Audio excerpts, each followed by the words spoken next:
안녕하십니까, 문도회장입니다. 본 영상은 문도로 부질골 탈출하기 제2편입니다. 이번 편은 라이엇이 부여한 문도의 컨셉에 대해 다룰 예정이고, 해당 내용은 저의 주관적 의견이지 정답은 아니며, 피지컬도 없는 30대 중반 아재가 자력으로 부질골 탈출하면서 느낀 점을 솔직하게 다룬 내용이니 참고 바랍니다. 먼저 영상을 시작하기 앞서 짚고 넘어갈 내용이 있습니다. 그건 바로 15분 바텀 서렌론인데요. 쉽게 말하면 현재 롤 메타가 바텀 게임이라는 것을 시맹님께서 정리해준 내용입니다. 이해를 돕기 위해 간략히 설명드리자면 바텀 서렌론은 아래와 같은 도식으로 정리되는데요. 일단 우리 팀 바텀이 이기면 게임은 승리합니다. 허무하죠? 그런데 우리 팀 바텀이 항상 이길 순 없겠죠? 질 경우에는 아래와 같은 경우의 수로 이동합니다. 우리 팀 미드 정글이 이겼는가? 여기서도 지면 패배합니다. 그러나 이기는 경우가 있죠? 그때 돼서야 이제 물어봅니다. 우리 팀 탑이 이겼는가? 여기서도 진다? 그러면 패배합니다. 근데 이긴다? 그러면 상식적으로 이겨야 맞잖아요. 미드도 정글도 탑도 이기면 인간적으로 이겨야 하잖아요. 근데 라이엇은 한 번 더 물어봅니다. 우리 팀 원딜이 그래도 밥을 퍼주면 먹는가? 사람 새끼인가? 최소한을 할 줄 아는가? 판을 깔아주면 딜을 약간이라도 넣어주는가? 여기에서 네, 그 정도는 됩니다 라고 말할 수 있으면 승리, 아니면 패배라는 겁니다. 정말 웃기지 않나요? 탑, 미드, 정글이 이겼는데 원딜이 딜을 못 넣으면 게임을 진다는 겁니다. 제가 영상 올릴 때마다 강조한 사항이죠. 즉 롤은 승리하기 위해선, 다시 말해 점수를 올리기 위해선 원딜이 딜을 할 줄 아는 팀으로 배정되어야 한다는 뜻입니다. 즉 원딜 뽑기 게임인 거죠. 그렇다면 탑은 손가락 빨다가 그냥 원딜이 잘하면 이기고 못하면 져야 할까요? 저는 여기서 아니라고 말하고 싶습니다. 물론 현 메타가 탑의 영향력이 가장 쓰레기인 메타는 확실하지만 영향력이 없다고 해서 게임에 기여할 수 있는 게 전혀 없는 건 아닙니다. 탑의 영향력을 타 라인으로 퍼뜨릴 수 있는 방법이 있다는 거죠.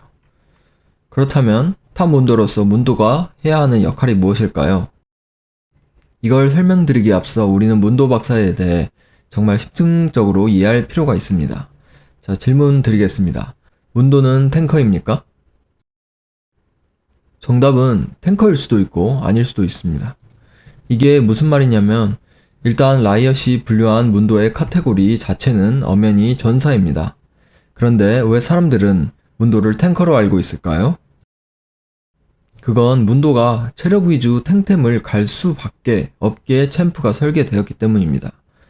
즉, 제가 문도의 스킬에 대한 고찰 영상에서도 설명드렸지만 문도는 모든 스킬, 패시브가 체력과 연관이 있는 챔프이며 AD, AP 개수가 하나도 없는 순수 체력 기반 개수를 가진 유일한 챔프입니다. 그런데 말입니다. 체력 개수만 가졌다고 해서 문도가 탱커일까요? 사실 탱커냐 아니냐를 가르는 기준은 템도 템이지만 충분한 템을 갖추지 못하는 초반 라인전 단계에서는 그 챔프가 가진 패시브와 스킬 구조, 스탯에 영향을 더 많이 받습니다.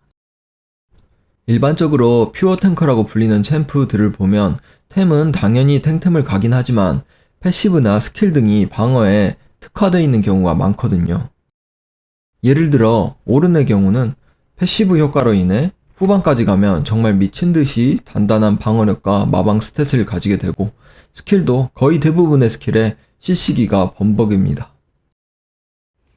이를 바탕으로 적에게 퍼맞는 동안에 하드 CC기를 쏟아부어 딜러진이 딜을 잘 넣을 수 있게 하는 전형적인 탱커입니다. 또한 람머스는 뭐 말 안해도 당연히 아시겠죠? 자, 반면에 문도는 어떤가요? 문도의 패시브, 가고 싶은 대로 간다. 이동을 방해하는 하드 CC기 1회를 막아주고 5초마다 최대 체력의 1에서 2%를 회복하는 패시브죠. 이게 후반부에 가면 탱킹용으로 작용할 수는 있는데 문제는 이게 라인전에서 패시브가 빠질 때마다 현재 체력의 7%가 빠지는 건데 화학통을 주스면 또 최대 체력의 8%를 회복한다지만 화학통은 뽀삐, 패시브와 다르게 더럽게 밟기 어렵게 떨어집니다. 라이엇, 이게 최선입니까? 아무튼 안티 AP 챔프로서 활약하라고 만든 이 패시브는 아트록스나 리븐같이 수시로 하드시 시기를 박아대는 챔프에게는 정말 갖다 버리고 싶은 패시브가 되고 라인전에도 하드시 시기 몇 대 맞는 딜교를 하다 보면 체력 관리가 안 되는 경우가 허다합니다. 이게 탱커? 두 번째, 문도 Q, 오염된 뼈톱입니다. 문도 Q는 롤에서 손꼽히는 가장 강력한 견제기 중 하나로 적 챔피언을 맞출 수만 있다면 이론적으로 적 현재 체력의 20에서 30%에 달하는 데미지를 노코스트로 4초마다 줄 수 있는 미친 스킬입니다. 이 미친 스킬을 들고 탑의 이즈리얼 마냥 미니언 파밍이나 반반만 간다? 이건 아니죠. 게다가 문도는 대부분 Q를 선마합니다. 만약 문도가 탱커로 설계되었다면 왜 이 S급 견제기인 Q를 마스터할까요? 그나마 태킹을 할 수 있는 W를 마스터해야 되지 않나요? 이어서 이 스킬, 둥기에 의한 외상은 문도에게 공격력과 이른 체력 비례의 공격력을 제공하는 스킬이고 이로 적을 막타 칠 경우 적이 넉백되면서 지나치는 모든 적에게 피해를 입히는 스킬입니다. 또한 이는 평캔이 가능해 딜을 꾸겨 넣는 게 가능하고 또 미니언과 정글 몹 대상으로 엄청난 추가 데미지가 있어서 라인 클리어도 좋지만 정글 몹 스틸, 철거 능력까지 우수합니다. 여기까지 제가 설명한 내용 중에 탱킹과 관계된 내용이 하나라도 있었나요? 마지막으로 W 스킬, 심장 전기 충격입니다. 문도 박사가 현재 체력의 5%를 사용하고 주변 적에게 최대 4초까지 초당 마법 피해를 입히는 스킬인데 W 활성화 중에 이제 받는 피해의 일부를 회색 체력으로 저장하고 W 이탈을 적에게 적중시킬 경우 회색 체력의 일부 또는 전부를 돌려받는 스킬입니다. 이거 리워크 예정이긴 하지만 설명드렸고요. 또 이 스킬만이 이제 그나마 6렙 전 탱킹용으로 쓰일 수 있는 유일한 스킬이라고 할 수 있습니다. 근데 탱킹 스킬인데 현재 체력의 5%를 사용하고 또 피를 채워주는데 이걸 또 조건부를 해준다고? 이게 탱커? 그리고 대망의 궁극기 R, 최대 투여량. 이른 체력의 일부만큼 기본 체력을 올려주고 추가 이동 속도, 공격력을 주며 10초 동안 최대 체력의 일부를 회복해줍니다. 다만 지속된 너프로 궁극기 2렙 전까지는 10초 동안 최대 체력의 20%만 회복해주게 회복량이 안습 그 자체입니다. 오히려 라인전 페이지에서는 추가 이속, 공격력 증가로 인해 아트록스 궁극기처럼 전투용으로 사용할 때 더 빛이 나는 스킬입니다. 종합하자면 적절한 탱템을 갖추기 전 문도는 탱커 채미기보다는 적 챔피언과 문도 사이에 장애물이 없다면 Q로 압박하고 미니언 뒤에 사리는 적에게는 E로 압박하고 그걸 못 참고 무리하게 들어오는 적에게는 큰 피해가 들어오기 전에 W를 켜서 적에게 피해를 입힌과 동시에 그 체력의 일부를 회복하는 메커니즘을 가지고 있는 것이죠. 근데 이 느낌 라이엇 세계관의 문도 박사와 유사하지 않나요? 문도는 완전히 미쳐버린 비참한 살인마이자 고통을 느끼지 못하는 괴물인데 자온 시민들이 어두운 밤에 외출을 피하는 이유기도 합니다. 그런데 이런 챔프가 정말 탱커라고 생각하십니까?